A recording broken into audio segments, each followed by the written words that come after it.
एक बार फिर देश के एक हिस्से में बुर्का बैन करने की मांग उठी है, जिसके बाद अब सियासी पारा हाई हो सकता है।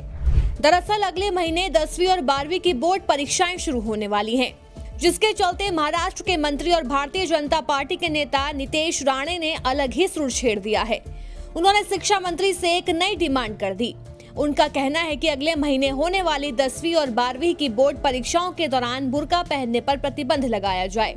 नितेश राणे ने स्कूल शिक्षा मंत्री दादा भूसे को लिखे पत्र में कहा कि छात्राओं और परीक्षा हॉल में बुर्का पहनने की अनुमति देने से गड़बड़ी हो सकती है और इससे सुरक्षा संबंधी समस्याएं भी हो सकती हैं।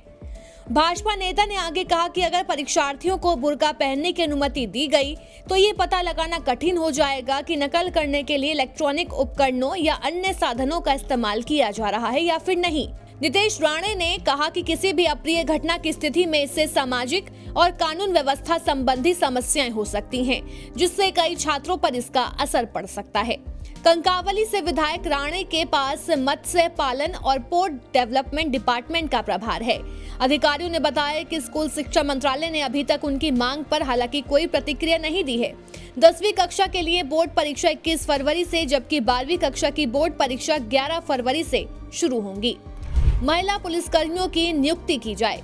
उन्होंने आगे सुझाव दिया कि परीक्षा के दौरान किसी भी प्रकार की अनुचित गतिविधि की संभावना को खत्म करने के लिए महिला पुलिसकर्मियों या शिक्षकों को निरीक्षण के लिए नियुक्त किया जाए। बोर्ड परीक्षाएं छात्रों के लिए अत्यंत महत्वपूर्ण होती हैं, क्योंकि उनका शैक्षणिक भविष्य इन्हीं परीक्षाओं पर निर्भर करता है। सरकार भी हर साल परीक्षा प्रणाली को निष्पक्ष और पारदर्शी बनाए रखने के लिए विशेष निर्देश जारी करती है। सभी परीक्षा केंद्रों पर रहेगी सख्ती। परीक्षा केंद्रों पर नकल और अनुचित साधनों को रोकने के लिए विशेष सुरक्षा उपाय किए जाते हैं। इस साल भी महाराष्ट्र सरकार ने सभी परीक्षा केंद्रों पर सख्ती से निगरानी रखने की योजना बनाई है।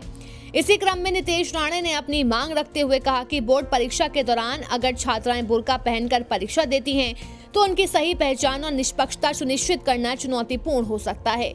इसलिए उन्होंने मांग की है कि इस विषय पर राज्य सरकार जल्द से जल्द उचित कदम उठाए।